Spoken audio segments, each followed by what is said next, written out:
Students, welcome to our channel. तो बच्चे, आज हम करने वाले हैं क्लास 9 का chapter number 3 atoms and molecules का फाइनल पार्ट। यस बच्चे, हमने 4 पार्ट्स ऑलरेडी कवर कर लिया है, जिसमें हमने डिटेल में पढ़ा है कि एटम्स क्या होते हैं, मॉलिक्यूल्स क्या होते हैं। साथ ही साथ हमने पढ़े हैं लॉज ऑफ केमिकल कॉम्बिनेशन, जिसमें हमने law of constant proportion and law of conservation of mass पढ़ लिया।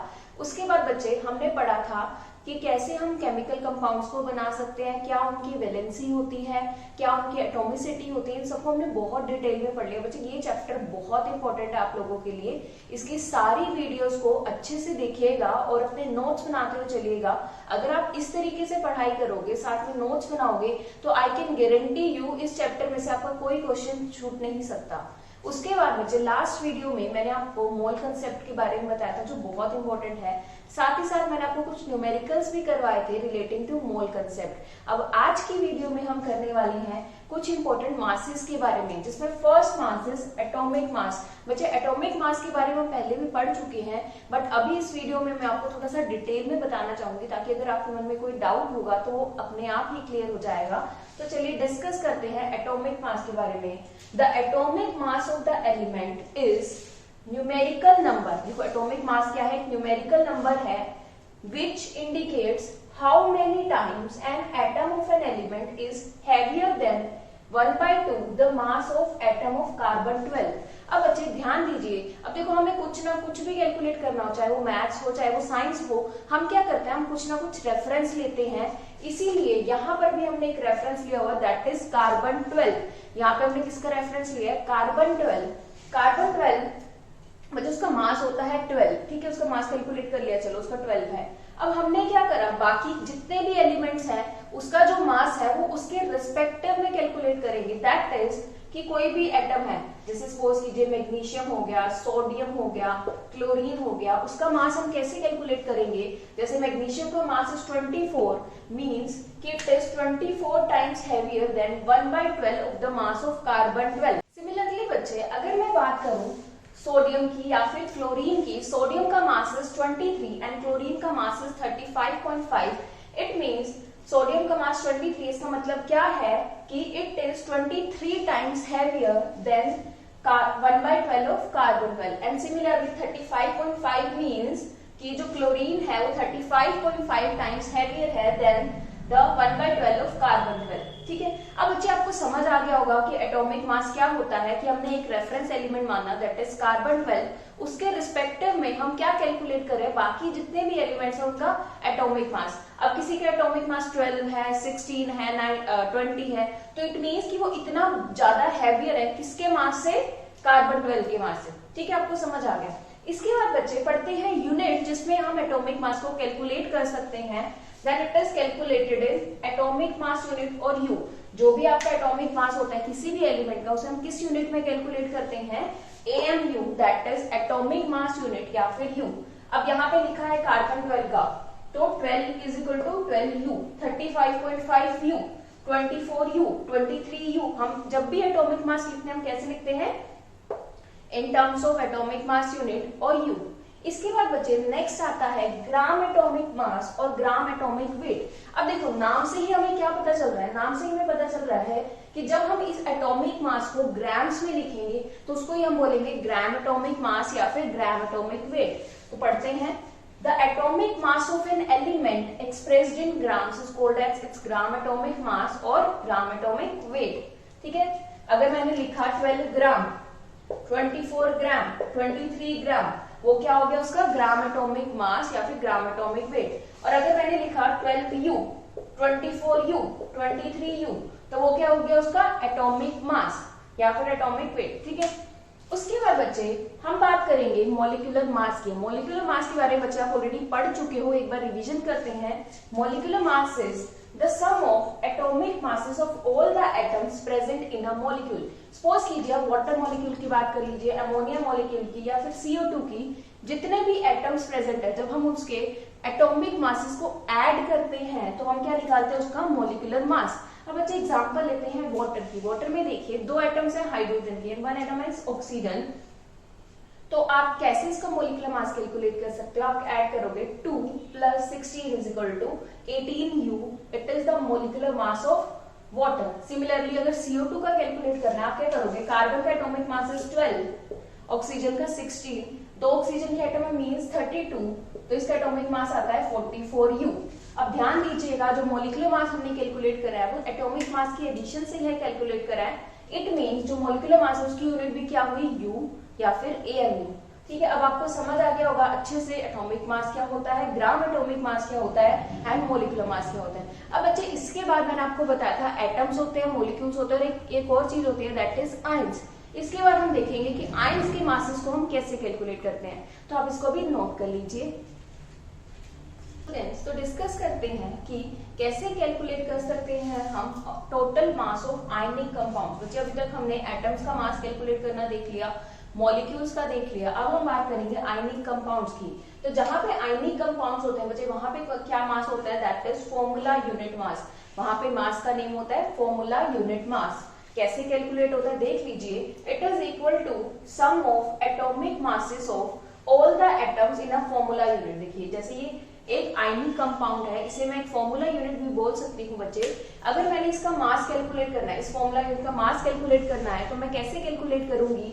By adding the atomic masses of all the atoms. अब देखो यहाँ पे दो एटम्स हैं, एक सोडियम एक क्लोरीन। सोडियम का हमें पता है मास क्या होता है 23, क्लोरीन का क्या मास होता है 35.5। जब मैंने इन दोनों को ऐड कर दिया तो मेरा क्या मास निकला 58.5U। यस बच्चे, फॉर्मूला यूनिट मास में हम किस में कैलकुलेट करते हैं? U में। ठीक है, इसके बाद बच्चे अब मैं आपको सिखाऊंगी राइट द फॉर्मूलाज ऑफ। देखो हमने फॉर्मूला निकाले सीख लिए, तो उसकी कुछ प्रैक्टिस कर ली। तो first question is sodium oxide. बच्चे सोडियम ऑक्साइड का फॉर्मूला कैसे बनाएंगे? सोडियम आपको याद होगा उसमें कौन सा चार्ज होता है? पॉजिटिव। ऑक्साइड का मतलब O2 नेगेटिव। अब क्या आप इन दोनों का फॉर्मूला निकाल सकते हो? यस। अब अगर मैं इसकी वैलेंसी लिखना चाहूं तो इट्स वैलेंसी इज 1। अगर मैं इसकी वैलेंसी लिखना चाहूं तो वैलेंसी इज 2। हमें पता है जब हम फॉर्मूला निकालते हैं तो उसकी वैलेंसी क्या हो जाती है? Cross multiply. तो क्या मैं इसे क्रॉस मल्टीप्लाई कर सकती हूँ? यस बच्चे, क्रॉस मल्टीप्लाई करने के बाद इसका फॉर्मूला क्या होता है? Na2O। Then aluminium chloride. बच्चे एल्यूमिनियम आपको पता है +3 स्टेट में एग्जिस्ट करता है एंड क्लोरीन नेगेटिव में। ठीक है, तो इसकी वैलेंसी होगी 3, इसकी वैलेंसी होगी 1। हमने क्या किया? हमने क्रॉस मल्टीप्लाई कर दिया तो हमारा आंसर आया AlCl3। ठीक है, ये भी आपको समझ आ गया। Then sodium sulphide. Sodium Na positive हमने करा है, इसकी वैलेंसी होगी 1। अब बच्चे सल्फाइड, सल्फाइड होता है S2 negative ion. Sulphide is S2 negative. ठीक है, तो इसकी वैलेंसी होगी 2। हमने क्रॉस मल्टीप्लाई किया तो मेरा क्या फॉर्मूला बन गया? Na2S। Then magnesium hydroxide. बच्चे मैग्नीशियम एक मेटल है जिसकी वैलेंसी क्या होती है? +2, या फिर उसके ऊपर चार्ज कौन सा होता है? +2। हाइड्रोक्साइड इज पॉलीएटॉमिक आयन जिसके ऊपर नेगेटिव चार्ज होता है। स्टूडेंट्स, तो मैग्नीशियम हाइड्रोक्साइड का फॉर्मूला हो गया MgOH होल ट्वाइस। तो बच्चे अभी हमने कर लिए सम इम्पोर्टेंट कंपाउंड जिसके मैंने आपको फॉर्मूला निकालना सिखाया। इसके बाद इस चैप्टर में जो भी इम्पोर्टेंट क्वेश्चंस हैं हम उसको डिस्कस करेंगे, तो अभी आप इसको नोट कर लीजिए। स्टूडेंट्स, तो चलिए अब ट्राई करते हैं next question which is calculate the molecular masses of. बच्चे यहाँ पर कुछ मॉलिक्यूल्स गिवन है, हमने क्या करना है? हमने उसकी मॉलिकुलर मासेस कैलकुलेट करने हैं। तो आपको याद होगा मॉलिकुलर मासेस कैसे कैलकुलेट करते हैं? By adding sum of atomic masses of all the atoms present in a molecule. सबसे पहले बात करेंगे हाइड्रोजन की, H2 मॉलिक्यूल। H2 मॉलिक्यूल का मास कैसे कैलकुलेट करोगे? देखेंगे हम कितने नंबर ऑफ एटम्स हैं उसमें, 2 into atomic mass of single atom. तो 2 into 1 is equal to 2U is the molecular mass of H2। Similarly oxygen molecule का कैसे करेंगे? 2 into 16 is equal to 32U। Cl2 2 into 35.5 that is 71U। उसके बाद CO2 that is carbon dioxide molecule, उसका mass कैसे calculate करेंगे? देखेंगे कौन से एटम्स हैं। कार्बन एटम है 12 एटॉमिक मास, ऑक्सीजन के 2 एटम्स हैं तो हम क्या करेंगे 16 + 16, तो इसका टोटल मॉलिक्यूलर मास होता है 44U। इसके बाद आता है CH4 that is methane. Methane में होते बच्चे एक कार्बन 4 हाइड्रोजन, कार्बन का 12, 4 हाइड्रोजन का 4 इंटू 1 इज इक्वल टू 4। इस टोटल आया मोलिकुलर मास इज 16। उसके बाद आता है C2H6। C2H6 का कैसे कैलकुलेट, देखो मैं अभी इसके नेम्स नहीं बता रही ताकि आप कंफ्यूज मत हो। अभी समझिए ये बस क्या है, C2H6 जिसमें 2 कार्बन के एटम्स हैं और 6 हाइड्रोजन के एटम हैं। तो 2 इंटू 12 प्लस 6 इंटू 1 टोटल कितना है मोलिकुलर मास आया 30U। इसके बाद देखते हैं C2H4। C2H4 में बच्चे 2 इंटू 12 प्लस 4 इंटू 1, देखो 12 कार्बन का 1 हाइड्रोजन का, तो टोटल आया 28U। उसके बाद आता है NH3 दैट इज एमोनिया। इसमें नाइट्रोजन का एटॉमिक मास इज 14, हाइड्रोजन का atomic mass is 3, atomic mass is 1, 3 into 1 is equal to 3, 14 plus 3 कितना है इसका मोलिकुलर मास दैट इज 17। उसके बाद बच्चे बात करते हैं CH3OH। अब यहाँ देखो कौन से एटम है, कार्बन भी है, हाइड्रोजन भी है, ऑक्सीजन भी है। कार्बन कितने हैं 1 है तो हमने सिंपल 12 ऐड कर दिया।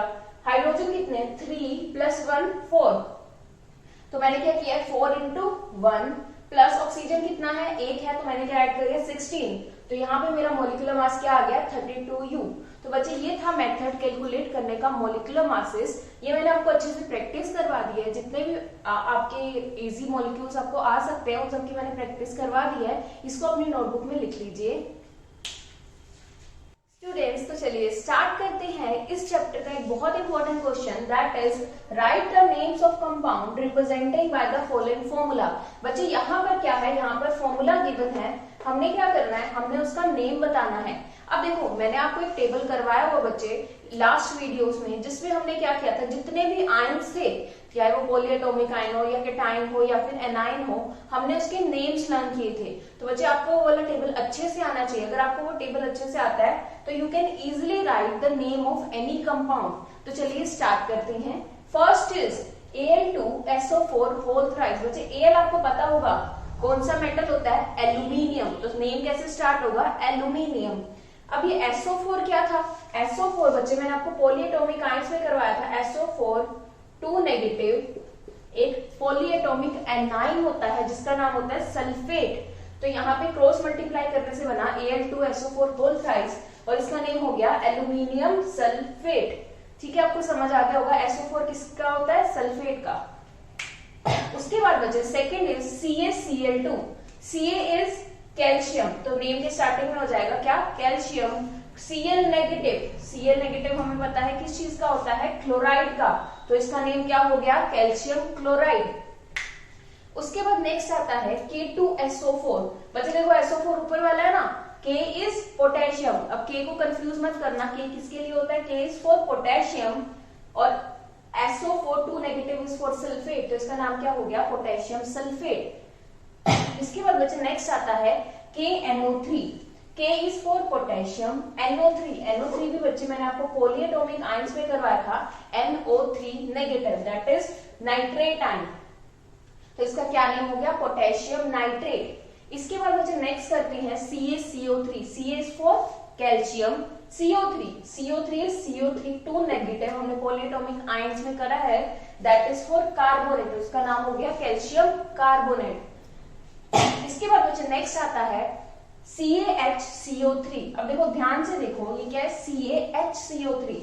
यहाँ पे कौन सा पॉलीएटॉमिक आयन है, HCO3 नेगेटिव। इस पॉलीएटॉमिक आयन का नेम होता है बच्चे हाइड्रोजन कार्बोनेट या फिर बाइकार्बोनेट, तो इसका इस कंपाउंड का क्या नेम हो गया, कैल्शियम बाइकार्बोनेट या फिर कैल्शियम हाइड्रोजन कार्बोनेट। स्टूडेंट्स, तो इस वीडियो में हमने कवर कर लिए जो भी इंपॉर्टेंट क्वेश्चंस थे एटम्स एंड मॉलिक्यूल्स के, साथ ही साथ मैंने आपको बता दिया एटॉमिक मास क्या होता है, मॉलिक्यूलर मास क्या होता है एंड फॉर्मूला यूनिट मास क्या होता है। हमने कुछ क्वेश्चंस भी करे जिसमें हमने मॉलिक्यूलर मास को कैलकुलेट करना सीखा था। साथ ही साथ मैंने आपको बताया कि कैसे अगर फॉर्मूला गिवन हो तो हम उस कंपाउंड का नेम निकाल सकते हैं एंड अगर नेम गिवन हो हम उसका फॉर्मूला निकाल सकते हैं। तो बच्चे आपको ये चैप्टर अच्छे से समझ आ गया होगा अगर आप स्टार्टिंग से लेकर एंड तक इसको देखोगे सारी की सारी वीडियो। साथ ही साथ अगर आप नोट्स बनाते हो चलोगे ना तो आप हो ही नहीं सकता कि आपका कोई क्वेश्चन छूट जाए। तो बच्चे इस वीडियो को अच्छे से देखना, ध्यान से देखना। अगर फिर भी आपको कोई डाउट रहता है तो आप कमेंट सेक्शन में अपने डाउट्स लिख सकते हैं। हम जैसे ही आपके डाउट्स पढ़ेंगे हम उसी टाइम आपकी क्वेरी को सॉल्व कर देंगे बच्चे। साथ ही साथ इस चैनल को सब्सक्राइब जरूर कीजिएगा बच्चे, क्योंकि हम दिन रात मेहनत कर रहे हैं अपनी वीडियो को और बढ़िया बनाने के लिए, ताकि हमारा जो कंटेंट है वो आपको और अच्छे से समझ आ जाए। फिर भी अगर कोई फीडबैक आप देना चाहेंगे तो वो भी आप कमेंट सेक्शन में लिख सकते हैं। तो thank you for watching, see you next time, bye.